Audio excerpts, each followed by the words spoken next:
casacos de café. Entonces vamos a ir a buen paso, pero sin prisa. ¿Listo? ¿Estamos totalmente de acuerdo?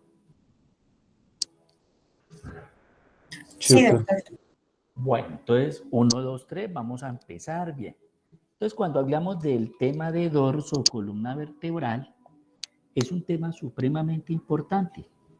Curiosamente, si uno revisa todos los libros clásicos de anatomía, todos los libros empiezan con el tema de dorso y columna vertebral. Y cuando uno inicia un ejercicio de identificación de estructuras en el cadáver, uno inicia es por dorso y columna vertebral, debido al tamaño de las estructuras, a lo fácil que es disecar y a las relaciones que se puedan tener. Entonces, de este texto, para los que lo quieran consultar, pueden a partir de la página 105 a la 120, el desarrollo de dichas actividades de dorso y de columna vertebral. Entonces, ¿cómo vamos a abordar este tema? Vamos a empezar a hablar desde la piel del dorso, la anatomía bioscópica del dorso o anatomía palpatoria. Vamos a hablar sobre la columna vertebral y los músculos del dorso. Pero vamos a hablar de los músculos del dorso sobre el estilo francés. Bueno, entonces lo primero que tenemos aquí es una dama, un caballero en posición anatómica, que me está mostrando los dermatomas o dermatomos. Yo le quisiera preguntar al auditorio qué es un dermatoma o dermatomos. Los escucho.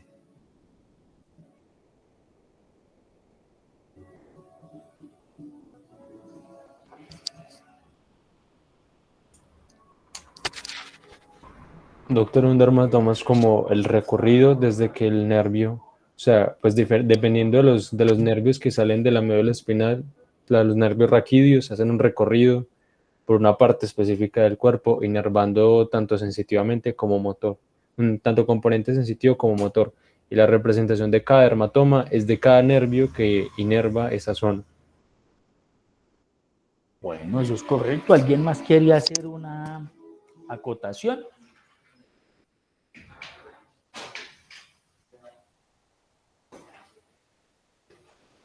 Bien. Entonces, ¿por qué los dermatomas en el tema de dorso? Si vamos a empezar a hablar desde la piel, hay algo que el clínico debe de tener muy claro. La piel del dorso es más gruesa, un poco más áspera, con un tejido subcutáneo más amplio, y la piel del dorso, que hace parte de la piel del tronco, está circularmente inervada por un dermatoma. Entonces entendemos como dermatoma o dermatoma un área inervada por un solo nervio raquídeo y su ganglio espinal. Entonces, los nervios cutáneos llegan a la piel y una vez que llegan a la piel, ellos recogen, toman la sensibilidad de cada segmento de estos. Y al llevarla, entonces de ahí se dirigen hacia la médula espinal para que a través de las raíces posteriores o sensitivas y de las diversas vías que son ascendentes, se pueda llevar esta información a centros especializados de las regiones corticales para dar una aproximación de qué está sucediendo en ese entorno. Entonces, en posición anatómica, en la cabeza, pues no podemos hablar de dermatomas, pero sabemos que el nervio sensitivo de la cabeza por predilección es el trigémino, que a través de los componentes B1, B2 y B3 inerva la región oftálmica, la maxilar y la mandibular. Ya en el cuello anterior y posterior vamos a estar representados por los segmentos C2, C3, C4 y a nivel de la incisura yugular, donde encontramos ya el área azul, encontramos desde el dermatoma 2 hasta el dermatoma 12. Entonces nunca olviden eso. Dermatoma 2 a dermatoma 12, las regiones del tórax y del abdomen. y parte de la pelvis. Algo que sí vamos a aprendernos hoy, mecánicamente, como cuando se aprendió usted, manecita rosadita, muy experta, yo te haré para que hagas buena letra y no manches el papel. Mire, el dermatoma o la región mamaria, digámoslo de otro modo, se establece entre los dermatomas T3 y T5. Lo que te cubre el top son los dermatomas T3 y T5. Segundo, el dermatoma que pasa a nivel del ombligo, como un cinturón, es el dermatoma T10. T10. Tengan eso bien presente. Ahora, el miembro superior presenta la mitad lateral, es decir, todo el borde radial y toda la porción braquial lateral del dermatoma C5 y C8. La palma de la mano tiene el C8. Y todo el borde medial del brazo, región de axila y antebrazo medial, que se llama el borde ulnar, es dermatoma T1. Ya en el miembro inferior, la región del muslo o femoral, la femoral anteromedial superior está representada por el dermatoma L2 y la inferomedial por el L3. La pierna se divide sobre el dermatoma L5 para el borde peroneal o fibular y el borde tibial está sobre L4. ¿Por qué les hablo yo de dermatomas y de esto? Observen esa imagen y yo le quiero preguntar a alguna o alguno, ¿qué están observando allí? De base, no está. ¿En qué, perdón? Es un herpes, doctor. Herpes. Un herpes, muy bien, exactamente.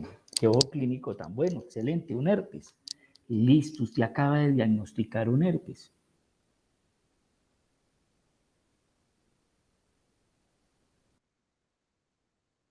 Algo está, entonces está sobre un lado derecho. Estamos totalmente de acuerdo. Un lado derecho del cuerpo. Pero cuando yo hablo de herpes, en este caso, zoster, yo debo de hablar de que estos herpes están relacionados con un dermatoma. Y la pregunta del millón es, ¿cuál dermatoma es el que le corresponde a este herpes?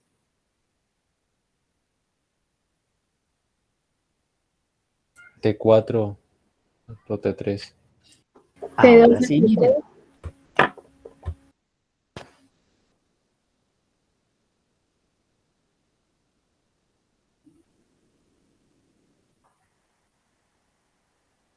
Eso, ¿entre qué dermatomas está?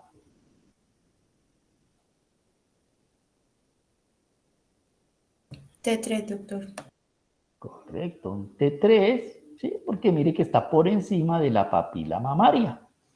Entonces, ¿esto por qué es importante? Porque no solo el herpes va a dar ahí. Observen aquí a don Gustavo. Este herpes, ¿sobre qué dermatoma está? Pregunto.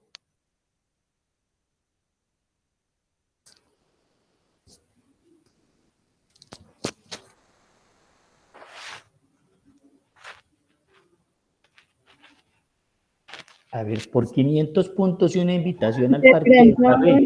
T5, entre, T6. entre Como T8. T7 y T8,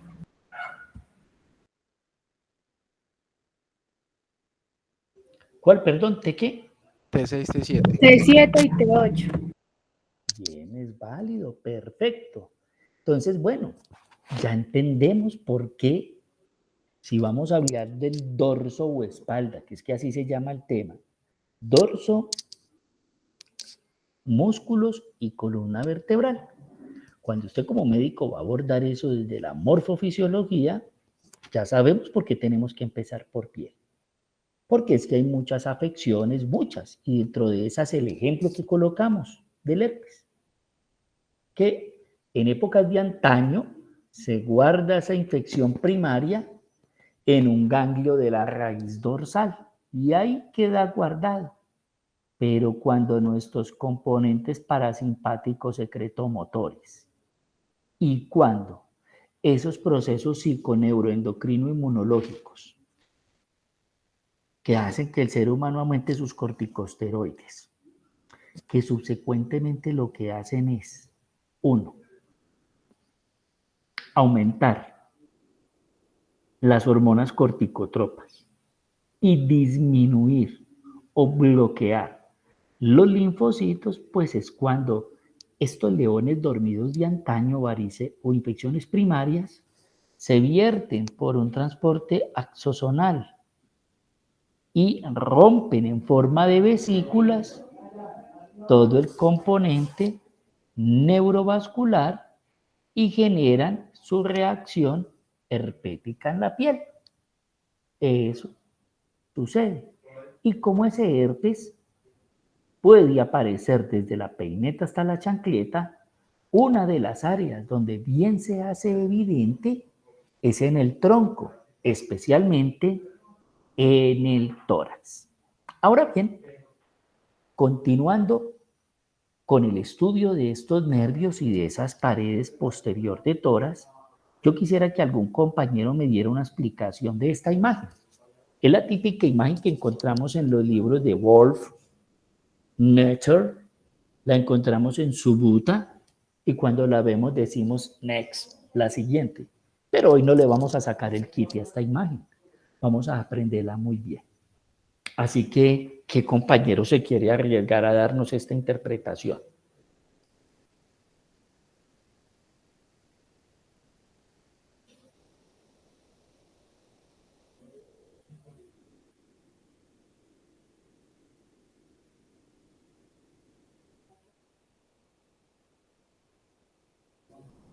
Vamos a rifar un paseo a Panaca, a irle a dar leche a los cerditos que hay allá y a montar en burro. A ver, ¿quién quiere ganarse el premio?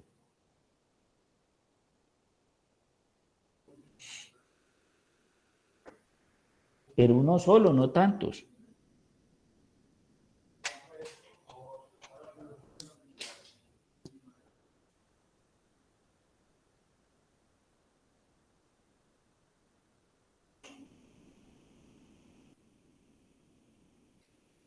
Hola chicos, ¿están todos ahí o ya se fueron para Panaca? Doctor, pero ¿interpretación en qué sentido?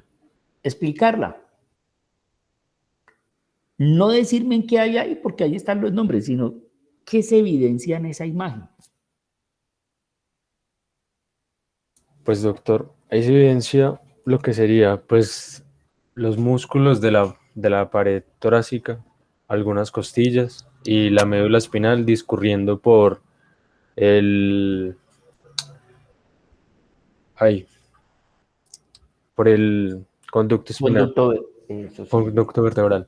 Y ahí pues se encuentran saliendo en los ganglios, hay unos ganglios espinales y además ahí se subdividen en dos astas, cada nervio raquídeo, en una asta anterior y en una asta posterior, que es para el componente sensitivo a la posterior y el motor el anterior, y que ellas van a ir por las costillas, discurren de forma de van, vena, arteria y nervio, sobre el borde inferior de la costilla, sí, superior. Y pues,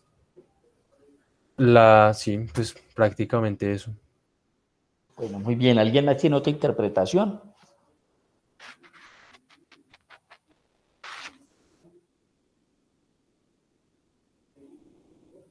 Bueno, entonces venga, le hago yo. Primero que todo, este es un corte transversal de tórax anteroposterior. ¿Qué tenemos en la vista anterior?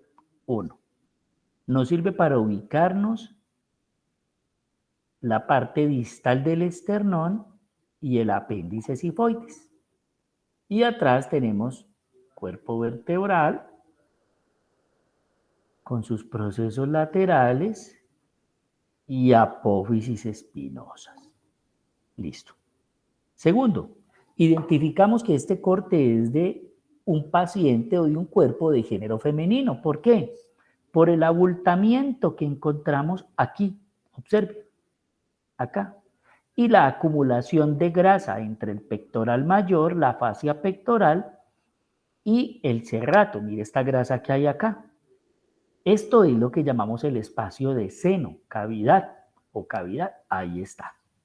¿Sobre qué nivel vertebral estamos? Recordemos que si yo me ubico en el apéndice sifoides o apófisis sifoides del esternón, todos toques en el apófisis sifoides, ahí donde están, y haga de cuenta que usted se va a trazar una espada desde esa parte anterior hasta el dorso. Esa espada le va a salir aquí a nivel de la 9ª vértebra torácica. Lo que quiere decir que las mamas de esta señora, de este corte, eran bien prominentes, el seno. ¿Por qué? Porque el seno se extiende desde el segundo espacio costal, es el espacio potencial, hasta el sexto espacio costal. Bueno, entonces ya tenemos esa parte. Seguidamente encontramos esa pared torácica anterior tapizada por 3 músculos. Un músculo que le llamamos intercostal externo, interno e íntimo, recubierto por la fascia endotorácica. Músculos que están asociados, como bien lo dijo el compañero, a las costillas. Entonces, bueno, ya tenemos esa parte, tenemos el cuerpo vertebral y el ligamento longitudinal anterior, tenemos la aorta torácica y las arterias vertebrales como tal, a cada lado. Nos vamos a centrar en lo que el compañero nos mostró ahora, en el cuerpo vertebral, el proceso espinoso, los 2 transversos y en ese tubo central, que bien le llamó él el conducto vertebral. Sobre esa área, pues está metida la médula espinal, envuelta por sus cubiertas llamadas meninges. Ahora bien, esa sustancia nerviosa que está metida en ese conducto, pues observe que tiene la H de Humberto. ¿Sí están viendo la H de Humberto? Sí, doctor. Correcto. Entonces, ¿qué hay en esa H de Humberto? En esa H de Humberto hay sustancia gris. Y recordemos que la sustancia gris está formada por cuerpos neuronales. Y alrededor, color miel, pues tenemos la sustancia blanca, formando cordones. Entonces tenemos la comisura anterior, la posterior, y esa H de Humberto, sustancia gris formada por unas astas anteriores, cuya función es recibir impulsos motores, unas astas posteriores, como bien lo describió el compañero ahora, que se encargan de recepcionar impulsos sensitivos, que en este caso vienen de estos nervios, que son los protagonistas que estamos mostrando ahora, desde el dermatoma hasta el ganglio de la raíz posterior. A ver, voy a hacer un paréntesis acá. Recordemos que un ganglio es un acúmulo de cuerpos neuronales fuera del sistema nervioso central, exceptuando pues los núcleos de la base o los ganglios basales, que ya son estructuras subcorticales.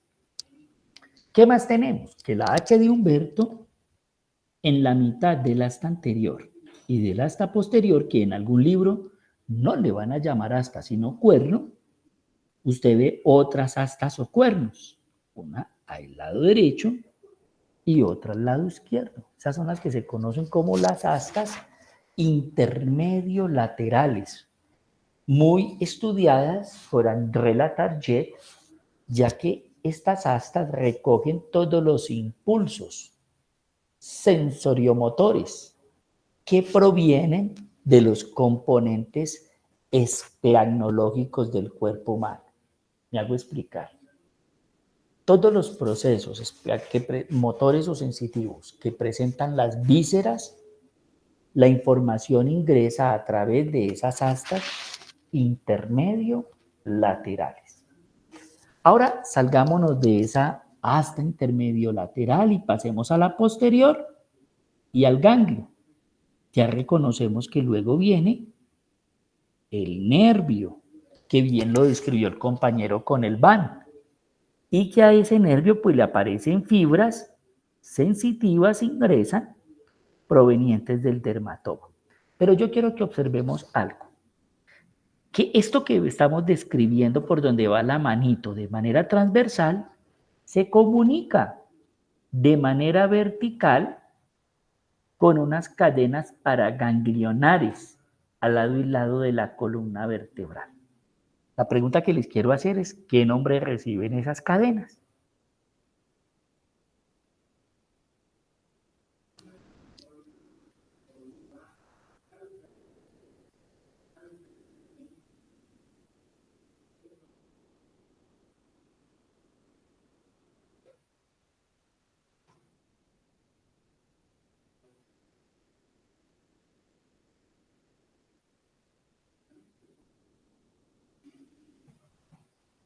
Hola, hola, ¿están por ahí?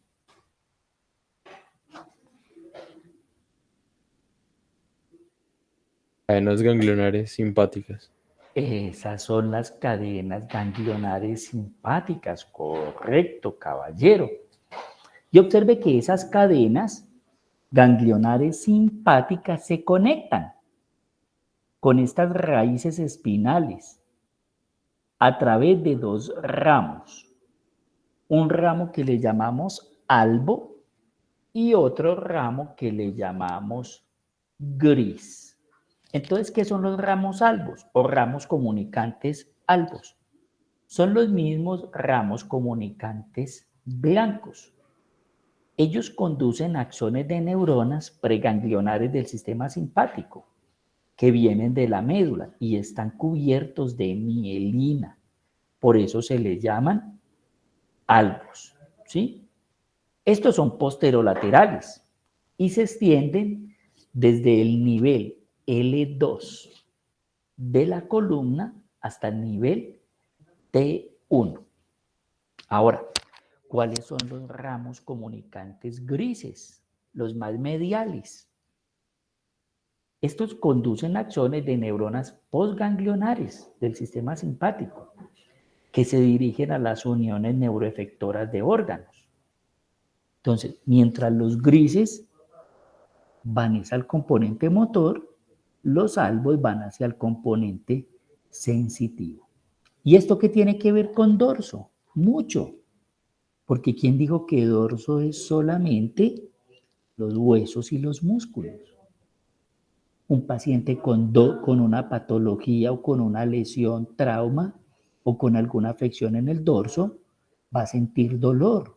Ya por lo menos ese dolor sabemos por dónde ingresa y a dónde llega. Estos músculos del dorso, ahora vamos a ver que hay unos superficiales y unos profundos. Y hay componentes propioceptivos en el dorso que debemos saber por dónde es que ingresa esa información. Entonces, Buenas tardes, doctor. Una pregunta. ¿Podría repetir lo del gris, por favor? Es que no entendí muy bien. cuénteme hasta dónde entendiste para saber a dónde arrancó, ¿vale?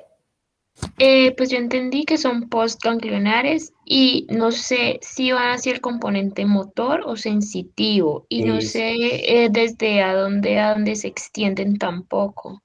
bueno, vea. El componente gris, recuerde, conduce axones de neuronas postganglionares del sistema simpático. Ojo, del sistema simpático. Y estos ramos grises conducen componentes motores y tienen el mismo nivel de formación que el anterior, de T2 a L12. ¿Listo? Sí, doctor. Y la diferencia es que estos no tienen mielina. Exactamente. Entonces las fibras de conducción cambian. Hasta ahí vamos bien, señorita. Sí, muchas gracias, doctor. Con mucho gusto. Bueno, entonces vamos a volver a esta imagen.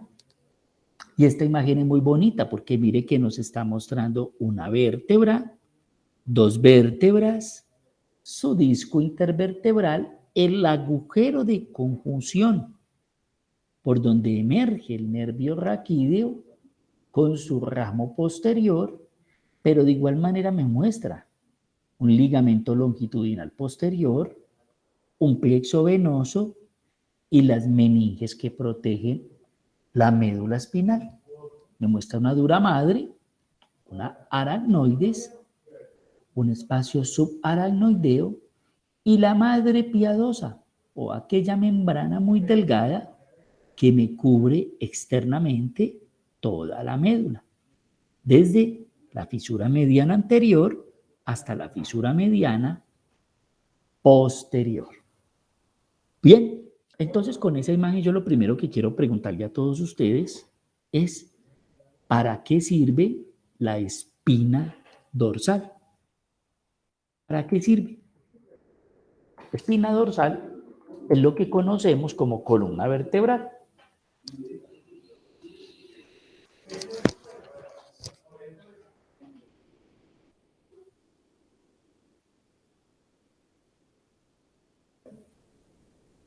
Pues doctor, es como el eje en el que el eje que tiene el sistema o el esqueleto para poder mantener la postura y mantenernos erguidos y para que discurra la médula espinal hacia todas las partes del cuerpo.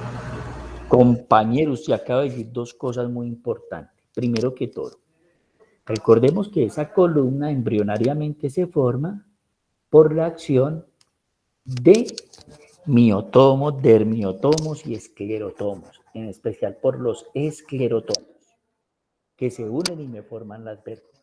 Dos, recordemos que esa columna se acopla a la notocorda, aquella estructura que se empezaba a formar en la tercera semana de vida intraembrionaria, cuando estamos gastrulando. Recordemos que si se forma al momento que gastrulamos, desde la parte craneal o caudal, desde un neuroporo craneal y uno caudal, recordemos que lo que usted dijo es muy sabio, forma un eje sobre el cual se van a establecer las demás estructuras corporales. Y segundo, esa columna, cuando cada uno de esos órganos, porque vamos a aprender otra cosa hoy, cada vértebra es un órgano que se asocian y me forman un sistema vertebral, el cual esos órganos presentan un agujero que se llama el canal vertebral, que es por donde muy claro dijo el compañero que discurría la médula espinal. Muy bien, ¿qué otras funciones conocen?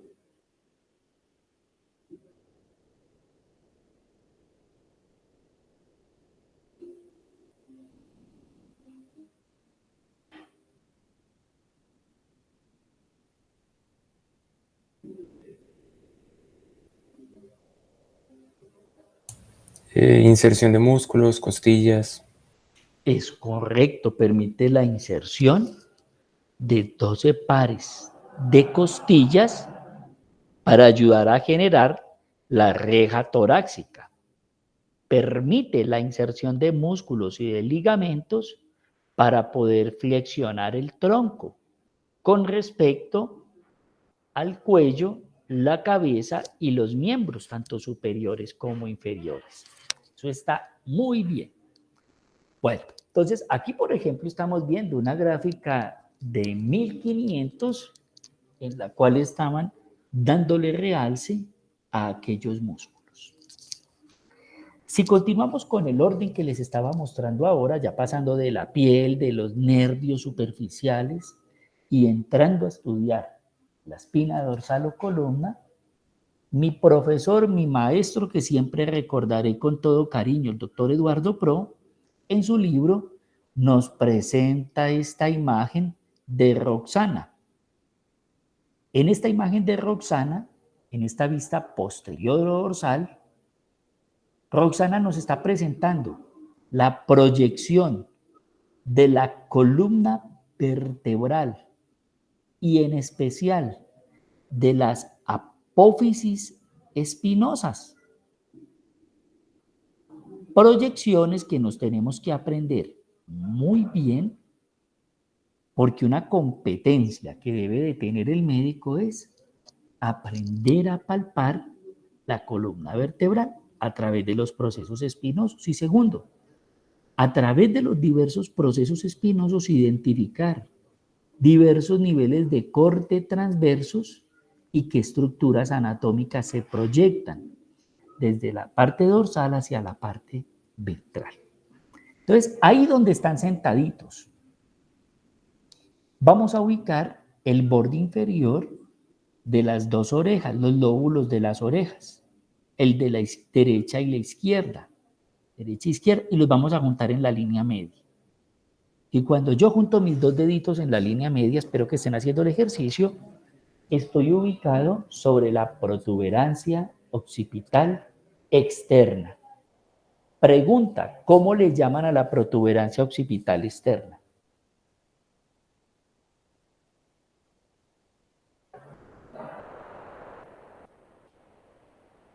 ¿Qué nombre recibe? Inion. Inion, muy bien. Muy bien, el inion. Entonces ya sabemos ubicar el inion, para que no tenga que sobarle toda la cabeza al paciente, ubíquele los dos lobulillos de las orejas, proyecte y ahí encontramos. Seguidamente, abajo del inion, a dos traveses de dedo, usted va a encontrar la apófisis espinosa de la segunda vértebra cervical. Y si usted inclina su cabeza hacia adelante, como si fuera una gallina con el pico hacia abajo, a usted en la base del cuello le va a aparecer un morrillo. Sea usted delgado, grueso, obeso, a todos nos va a aparecer un morrillo. Ese morrillo que aparece ahí es la proyección de la apófisis espinosa de la séptima vértebra cervical, es decir, de C7, que vamos a aprender hoy, que C7 es igual a hablar a la vértebra prominente. Entonces, mire que ya llevamos 3 reparos anatómicos bioscópicos. Luego, ubiquemos la escápula. Mire, con su ángulo lateral, su ángulo medial, inferior, y vámonos al ángulo medial, al lugar donde se origina el área donde se implanta la espina de la escápula, que bien sabemos que termina en el acromio. Pues bien, en ese ángulo medial, si usted interpola los dos ángulos mediales, tanto el del lado izquierdo como el del derecho, pues vas a llegar aquí a este punto donde está el láser. Y ese punto equivale a la apófisis espinosa de la tercera vértebra torácica, es decir, de T3. Y de ahí en adelante me voy a dirigir por ese ángulo medial hasta el ángulo inferior de la escápula. Y recuerde que el ángulo inferior de la escápula está relacionado de un lado al otro con el proceso espinoso de la séptima vértebra torácica, es decir, con C7.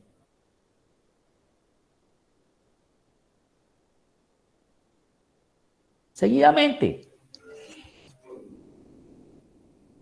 si continúo palpando apófisis espinosa, me voy hasta el lugar donde terminan los rebordes costales y hago una interpolación de ellos y llego a la apófisis espinosa de la vértebra T12. Y seguidamente, cuando toque el plano supracrestal, es decir, de las dos crestas ilíacas anterosuperiores y posterosuperiores, voy a ubicar aquí, en la apófisis espinosa de L4. de L4, de la cuarta vértebra lumbar. Y si yo desde esa parte, desde esa vista posterior de L4, del cuerpo de L4, paso una línea horizontal que se proyecte hacia la pared anterior del abdomen, llego al nivel del ombligo. Y si yo me trazo una espada o cojo un estilete bien grande de más de 20 centímetros de longitud y lo introduzco por ese nivel del ombligo, llego al cuerpo de L4. Entonces L4 es un referente para el ombligo y L4 también es un referente para identificar el lugar hasta donde llega la aorta abdominal y se divide en arterias ilíacas, primitivas o comunes. Y de ahí en adelante a 3 traveses de dedo, pero sin llegar uno a meterse a la crencha del ano o el dedo al recto, mucho cuidado, si es vertical, me voy a ubicar sobre la apófisis espinosa de S2. Y de ahí para allá se acaba la anatomía proyectiva del dorso, ya queda la anatomía proyectiva, pero para un coloproctólogo, no para el tema de hoy. Bueno, ¿alguna duda hasta ahí?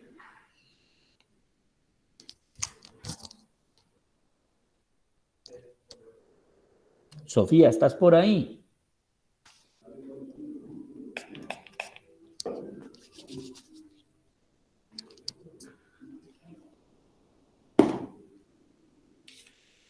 Sofía, ¿estás por ahí?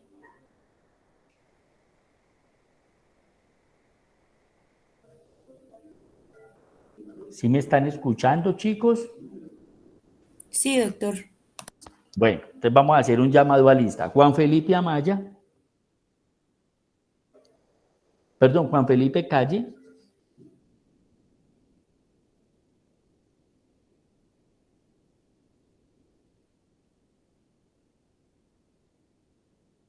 No está. 2. Estefanía Ruiz. Estefanía Ruiz. Tampoco responde. Mariana Duque Gallego. Hola, doctor. Primera que responde. Ve, pero qué interesante. Ahora sí se pueden conectar varios. Ve. Ya pues. Estoy llamando a listo y ahí sí llegaron. Juan Esteban Velázquez. No Hola, se doctor. encuentra. Sí, doctor. Bueno. Alejandro Amariles Gutiérrez. Sí, doctor, aquí estoy. Correcto. Laura Zúñiga. No se encuentra. Laura Marcela García Gómez. Doctor, Muchas doctor. gracias. Sí, señorita. Ah, listo, ay, doctor. Bueno, Yuri Andrea García. Presente, doctor. Correcto. Juliana Caicedo. Durán. Sí, Durán Caicedo, presente. Durán Caicedo, qué pena, sí. María José Clavijo. Presente, doctor. Oiga, chicos, esto está como si estuviésemos en ese programa que presentan en diciembre, en una teletón. Cada momentico aumenta el número de estudiantes, vea pues. Qué bien. Kevin Valdés. Presente, doctor. Muy bien. Mariana López Macías. Aquí, doctor. Muy bien. Jacqueline. Amén, doctor, presente. Muy bien. Michael Vargas Carranza. Presente, doctor. Bien. Miguel Ángel Cabrera. Presente, doctor. Bueno. Gloria Isabela. Presente, doctor. Valentina Castro. Presente, doctor. Correcto. David Vargas Franco. Presente, doctor. Muy bien. Leni Melisa Muñoz Moscoso. Lenny no se encuentra. Carol Joana Isaza. Buenas tardes, doctor. Sebastián García. Buenas tardes, doctor. Bien, Catalina Estrada. Catalina Estrada no responde. Santiago Guerrero. Presente, doctor. Laura Daniela Gómez. Presente, doctor. Sofía Peñuela Reyes.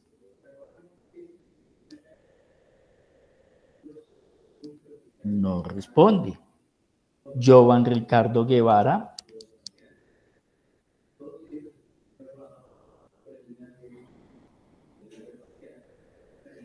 No responde. Sara Jimena Betancourt. Buenas tardes, doctor. Gracias. Juliana Andrea Calderón. Buenas tardes, doctor. Gracias. María Paula Rosso.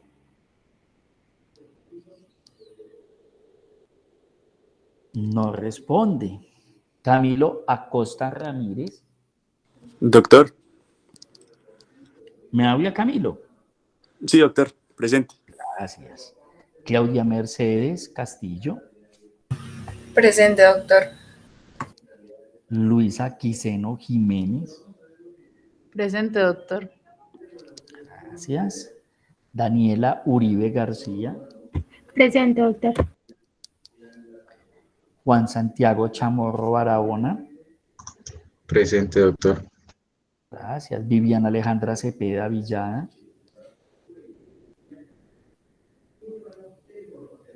No responde. Johan Manuel Castaño Amaya. No responde. Dani Alexander Muñoz. Escucha. Hola. Dani Alexander Muñoz. Doctor, ¿sí me escuchaba? Estoy preguntando por Dani Alexander Muñoz. Pues como usted dijo que no respondía. Ah, bueno, ya por ahí. Dani Alexander Muñoz. ¿Dónde está? Y Paula Prada. Bien. Bueno, entonces vamos a continuar. Doctor, a mí no me llamó. ¿Quién es yo? John Andrés Díaz.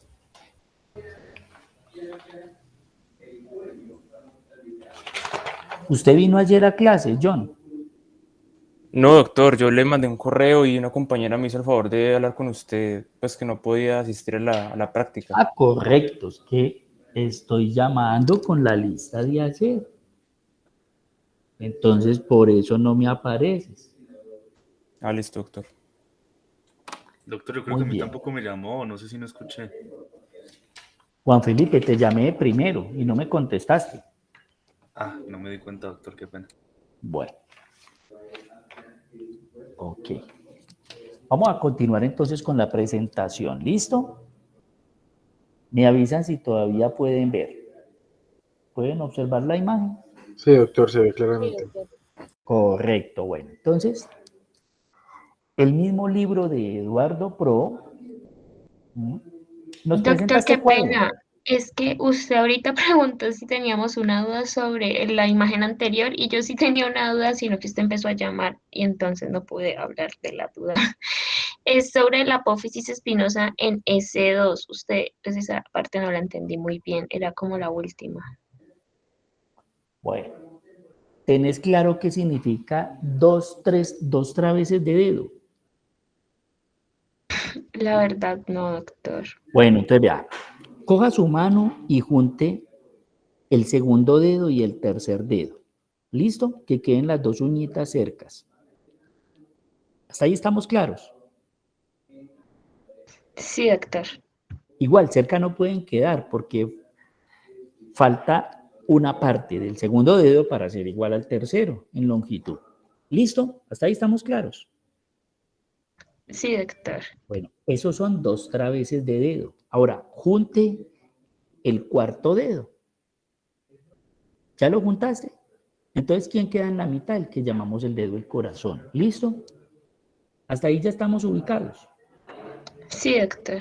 Bueno, esos son 3 traveses de dedo. Entonces, usted va a coger esos 3 traveses de dedo y los va a ubicar sobre el proceso espinoso de, ojo, T12. ¿Ya lo ubicó?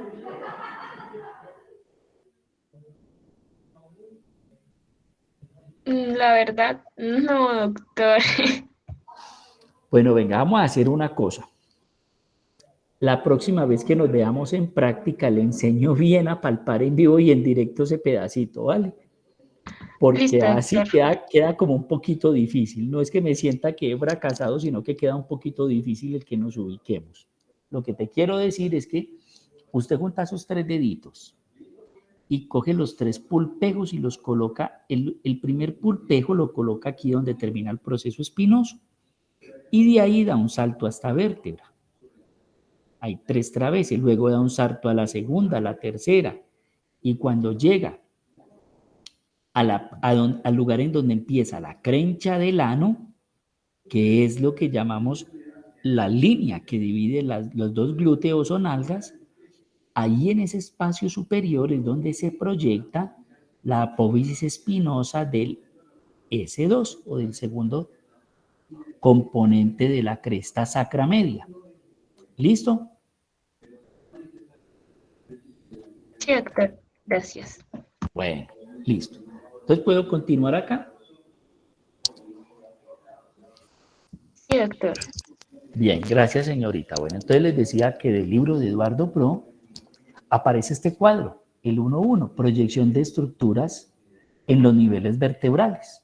Entonces, debemos de aprendernos que entre C2 y C3 aparece el ángulo de la mandíbula, que C3 es la proyección cervical del hueso hioides, que C3 y C4 corresponde al borde superior del cartílago tiroides y que C6 corresponde al borde inferior de ese cartílago tiroides. Y si nos aproximamos a C7, vamos a llegar a la vértebra prominente, que este era uno de los que hablábamos ahora. Y entre T2 y T3, aunque algunos libros no lo realizan en T4, queda la escotadura yugular del esternón, que también le llaman la escotadura esternal, que es la parte superior del manubrio esternal, donde se ubica el ligamento interclavicular. Si miramos sobre el dorso, el nivel de T3 corresponde lateralmente a las espinas, a la implantación de la espina de la escápula. Y entre T4 y T5 hablamos del ángulo esternal o de la bifurcación traqueal. Es decir, donde se ubica la carina. Y hasta T7 también lo nombrábamos ahora como el espacio donde quedaba el ángulo inferior de la escápula. Hacia T8, T9 se aproxima al orificio de la vena cava inferior sobre el centro tendinoso del diafragma. Y un T9, T10 lo hablamos como la sínfisis hipoesternal, que también lo relacionamos con el hiato exofágico. T12 para el lugar donde se proyecta la 12ª costilla y el hiato aórtico. Y entre L1 y L2 hablamos sobre la terminación de la médula espinal. Hacia L3 ubicamos el plano subcostal. Y entre L3 y L4, como lo dijimos ahora, el ombligo.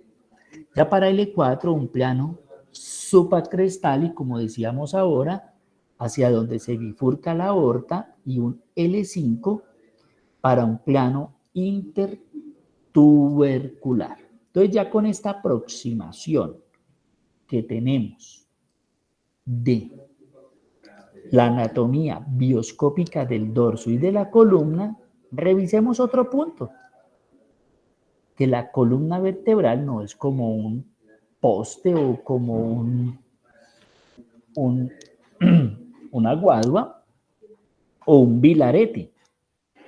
Es una estructura que tiene unas curvaturas, unas que son normales y otras que son anormales. Entonces, el modelo inicial de la columna vertebral es cóncavo, correspondiente al desarrollo embrionario y fetal. Pero ¿qué sucede? Que con el nacimiento se dan unas modificaciones en esa columna vertebral. Y ahí donde las curvaturas primarias se convierten en secundarias. Entonces, por favor, observemos esta siguiente imagen. Un embrión precoz, incipiente, 2 mamelones, la coda óptica y óptica, evoluciona un feto de manera cóncava. Ese feto evoluciona en un recién nacido, que luego se convierte en un infante y luego en un adulto. Entonces, primero, curvaturas como la torácica y la sacra son cóncavas y por eso se le llaman primarias. Y curvaturas como cervical y lumbar corresponden a modificaciones propias de la ergonomía. Una, de procesos nutricionales, la cervical, y 2, la otra curvatura secundaria lumbar, de procesos ergonómicos como la bipedestación. Entonces, nunca olvidemos eso. Torácica y sacra son curvaturas primarias. Lumbar y cervical son curvaturas secundarias. Pero ¿qué sucede? Por múltiples problemas congénitos, otras veces ergonómicos, no los buscamos, esas curvaturas se corren de su eje. Y en este caso, cuando se corre de su eje vertical, se presentan escoliosis. Escoliosis que se clasifican en diversos grados, en diversas combinaciones. Escoliosis torácicas, lumbares, toracolumbares o combinadas, lateral medial. Pues bien, ¿qué sucede con estas escoliosis? Estas escoliosis pues nos van a alterar la dinámica, ojo, de cada uno de los órganos con que se relacionan en español, de todos los órganos, porque elongarán algunos vasos sanguíneos, comprimirán otros, no permitirán que hayan espacios más aireados en el pulmón, generarán variantes anatómicas, cortocircuitos. Pero la mayoría de escoliosis suceden en aquel momento en cuando estábamos aprendiéndonos nosotros las vocales.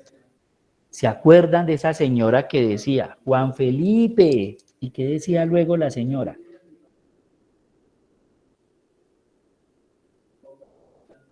Siéntese bien. Pues claro, ella nos estaba previniendo desde los 8 años que nos diera una hermosa escoliosis. Pero pues es tan curioso que si nosotros nos sentamos bien, cristianamente, como debe ser, más fácil nos cansamos.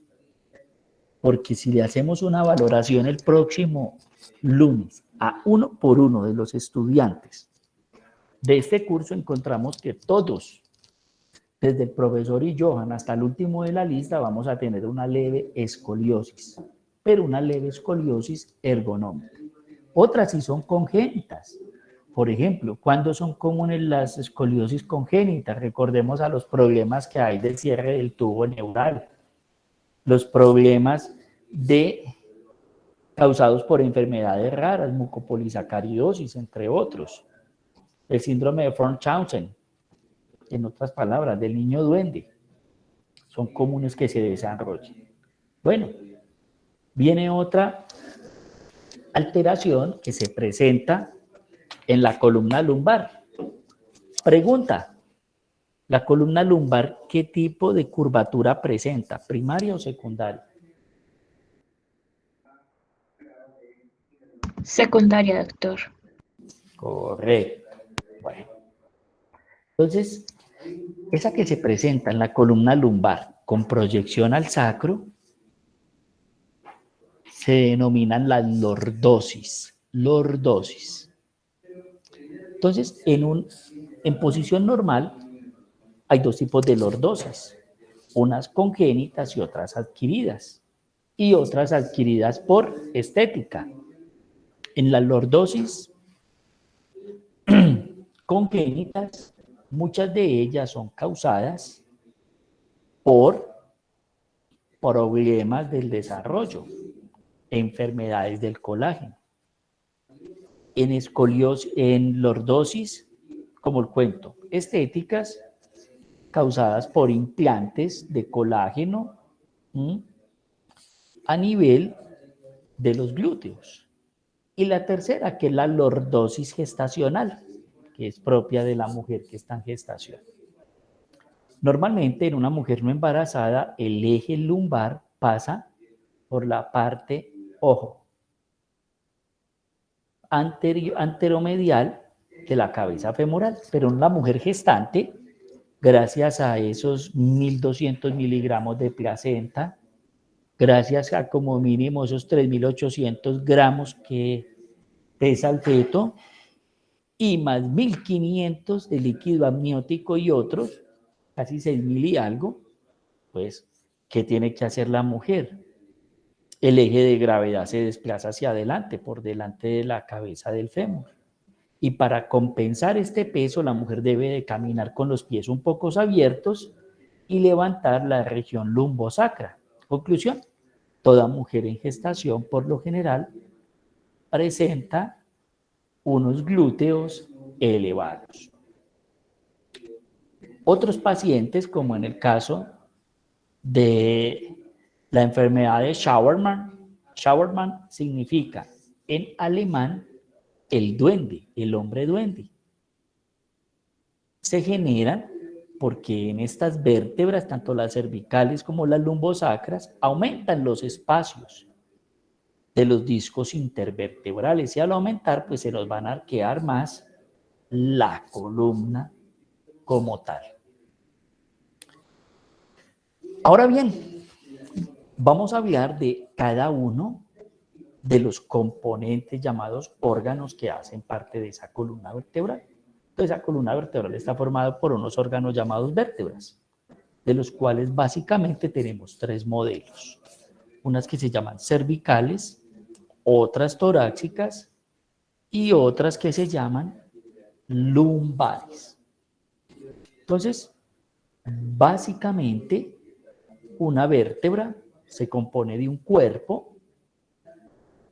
el cual cambia en cada uno de estos modelos, en las cervicales, en las torácicas y en las lumbares, y dos, se compone de unas apófisis o procesos, en donde resalta el espinoso, los transversos y los articulares superiores e inferiores. Ojo, no todas tienen 7 apófisis, pero esta es de una vértebra típica. De igual manera, el lugar en donde se implanta el cuerpo, la parte posterior del cuerpo, con los procesos transversos, lo conocemos como los pedículos.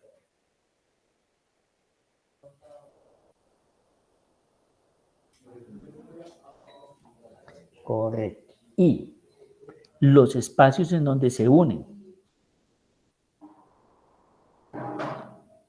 las dos láminas que me forman la apófisis espinosa, de igual manera, se denominan láminas de la apófisis espinosa.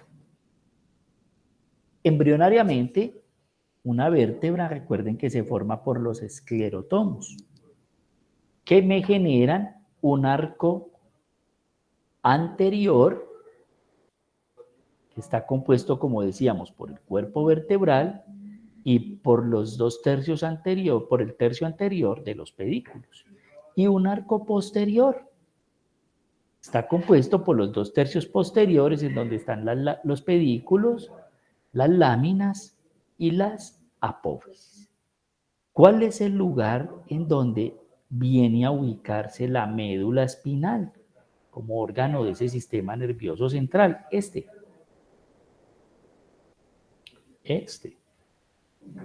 El conducto vertebral.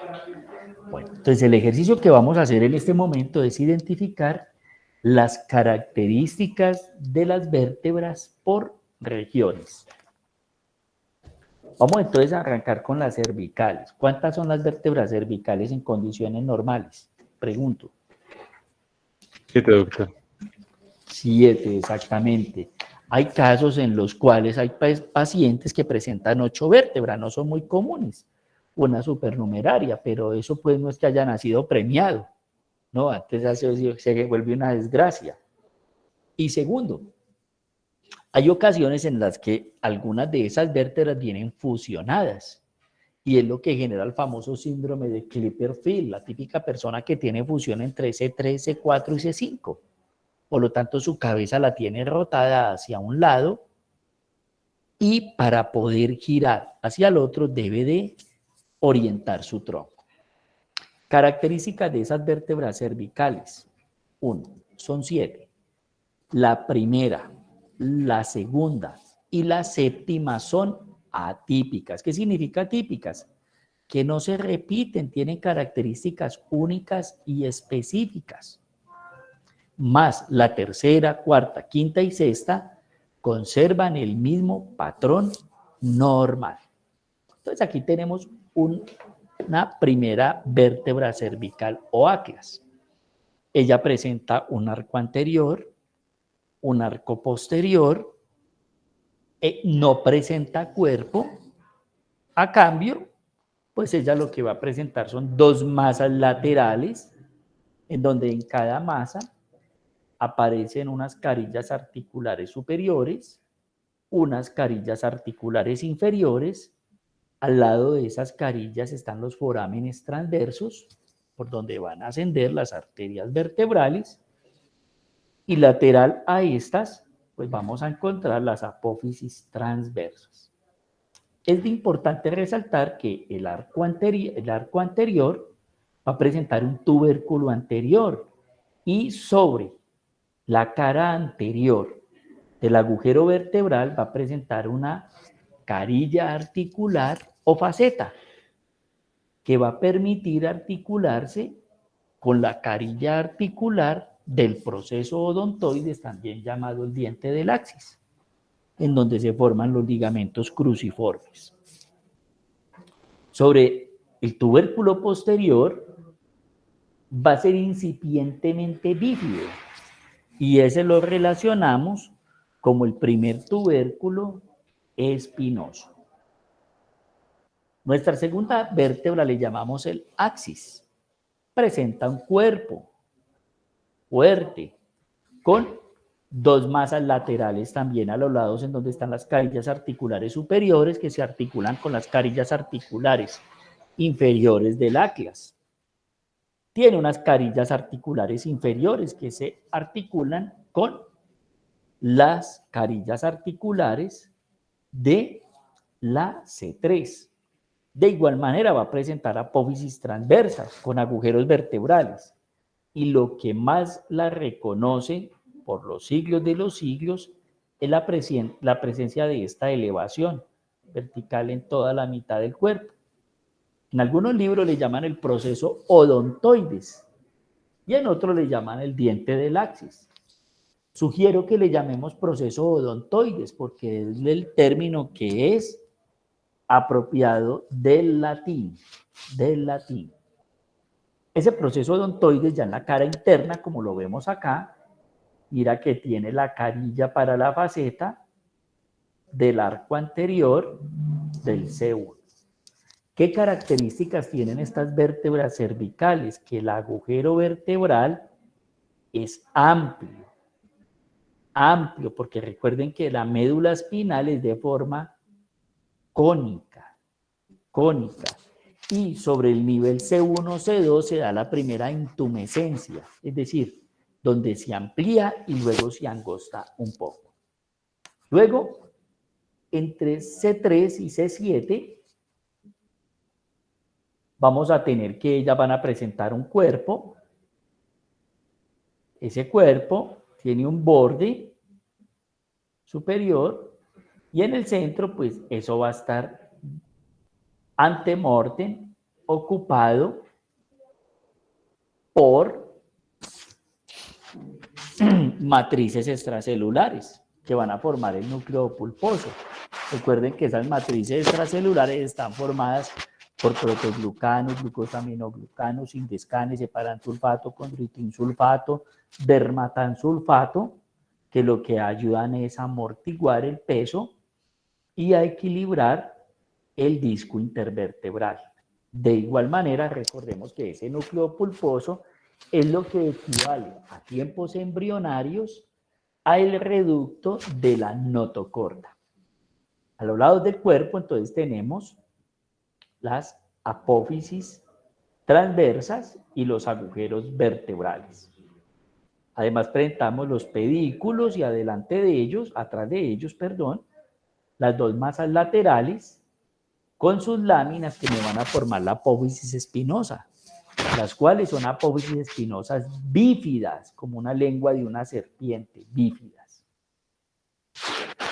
Es importante tener en cuenta que entre las apófisis y dentro de las masas laterales, estas vértebras de C3 a C7 me van a presentar unos procesos uncinados, que es la porción más elevada y medial de esta porción de este hueso. Y esos procesos uncinados superiores e inferiores, cuando se articula, me generan la articulación de Luschka, que también la conocemos como las articulaciones uncovertebrales.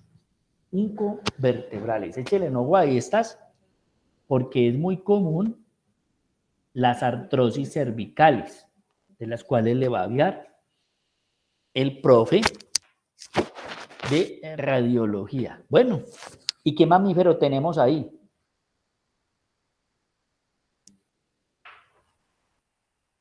Jirafa, doctor. Una jirafa. Y ustedes se preguntarán, ¿y a este man qué le pasó que se fue de safari? No. Lo que yo quiero que usted observe es cómo identifica la vértebra prominente. La C7, la que le genera ese morrillo, obsérvelo. Porque el proceso espinoso es alargado, no es bífido, pero aparenta como si fuera la cabeza de una jirafa. Entonces, abuelo de pájaro, se puede identificar que C7 es la vértebra que le dicen, la vértebra de cabeza de jirafa, por la misma forma que tiene. Muy bien, vamos a hablar de las vértebras torácicas. Yo quisiera preguntarle a alguno de ustedes, ¿qué leyeron sobre las vértebras torácicas?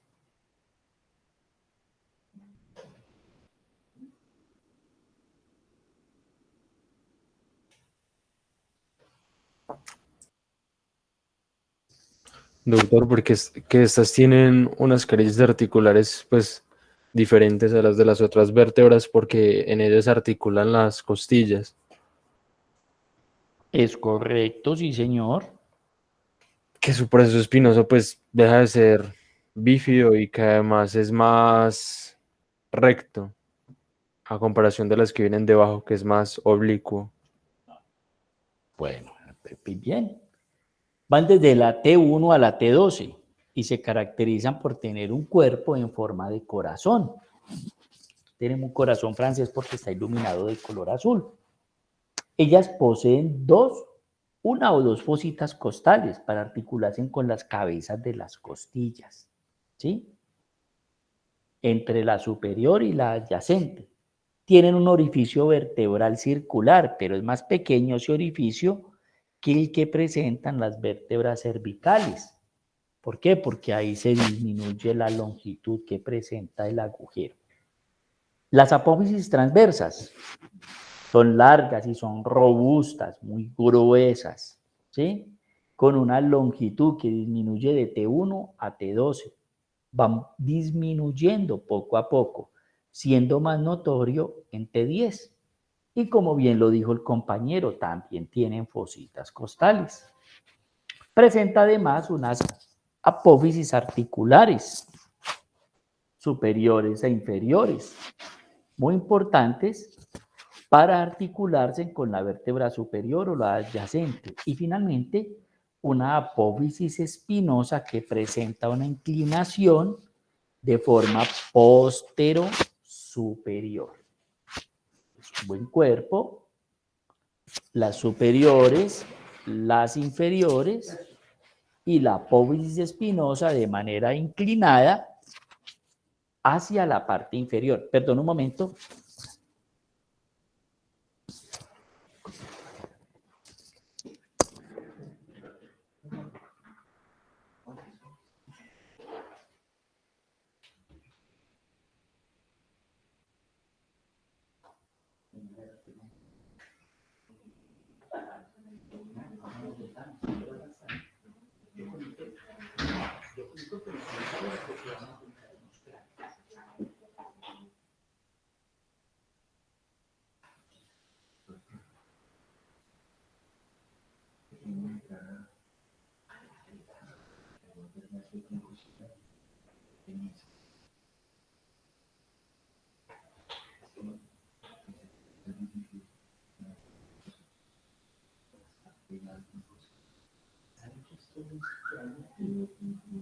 Para darnos cuenta, tenemos que limpiar todo eso. Si es troncoso y está seccionado, lo que hay son puras fibras nerviosas simpáticas del plexo solar. Los superiores pueden hacer de acá, o por lo general están en el L1. Y aquí esto está renal. Yo lo que va a explicar es, se encogió. Miren.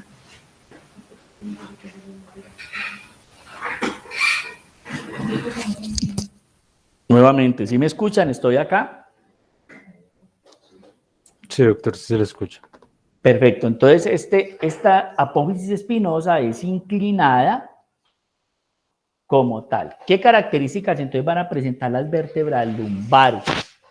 Las lumbares son 5 vértebras grandes, muy hermosas, fuertes, con un cuerpo vertebral que le llaman en forma arriñonada, en donde es más voluminoso transversalmente que anteroposterior.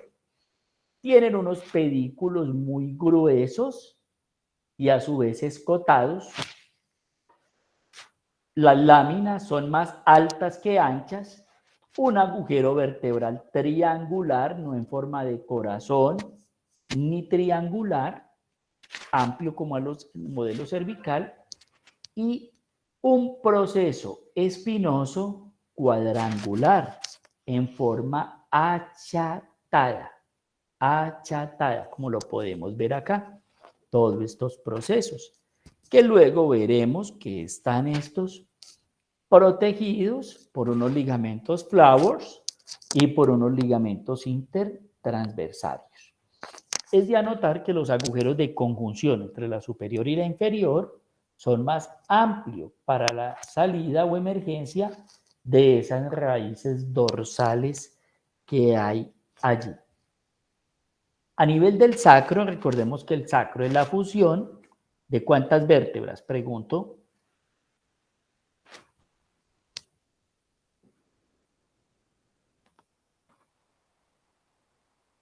Cuatro, doctor. 4 vértebras. Bueno, ese sacro entonces al fusionarse me va a quedar cóncavo convexo, cóncavo hacia adelante, convexo hacia atrás. A su vez, nos va a generar en la cara posterior una cresta sacra media, 2 crestas sacras laterales, 2 apófisis articulares superiores, me van a articular con L5, y a su vez en la parte inferior me va a generar un pequeño orificio que le llamamos la porción inferior de ese hiato sacro que se continúa con el reducto del coxis. La cara anterior o la vista anterior de este sacro excavada me presenta estos agujeros por donde vamos a presentar la emergencia de elementos propios de ese plejo lumbosacro. Lumbosacro.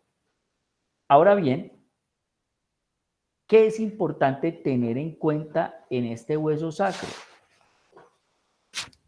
El peso no maneja mucho peso, pero es muy resistente. Su concavidad, su extensión anteroposterior, que me genera una inclinación de 30 grados inicialmente a 60.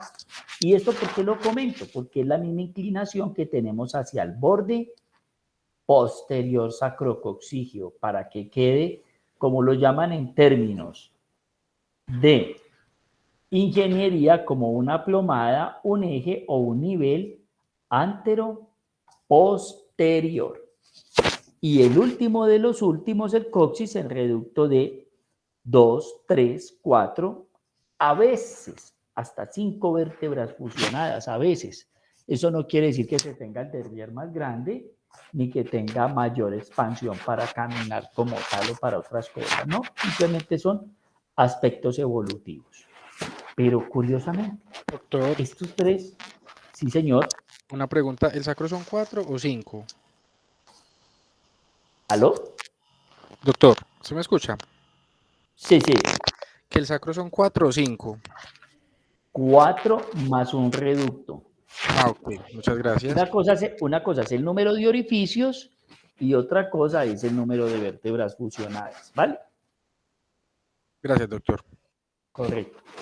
El que sí son 3, 4 y en algunos, pero muy poco frecuentes, la fusión de 5 vértebras es a nivel del coxis, como les decía. Pero ¿quién va a creer? Estos 5, 4 o 3 elementos son el anzuelo que me va a sostener la carnada. Es decir, todo el peso que hay desde el occipucio hasta el pecten, porque viene a conformar ese eje antero-posterior.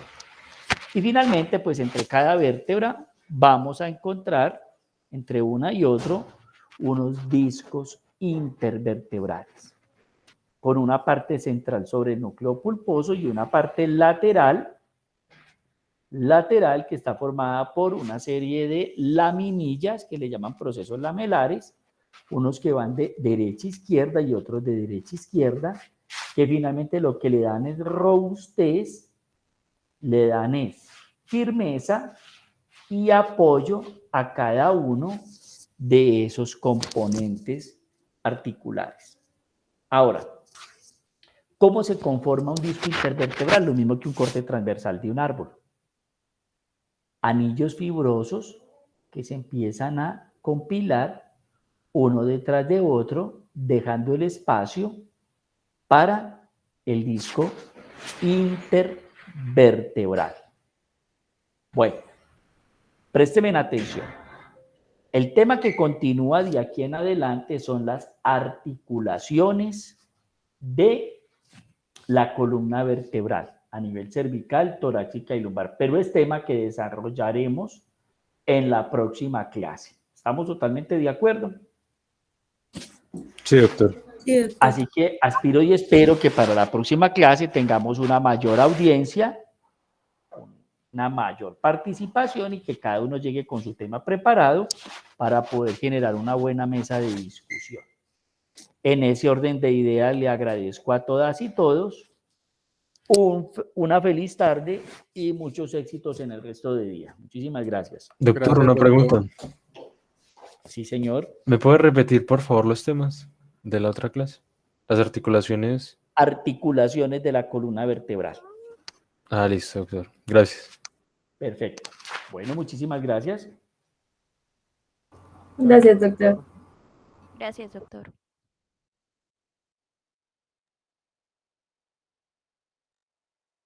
Gracias, doctor.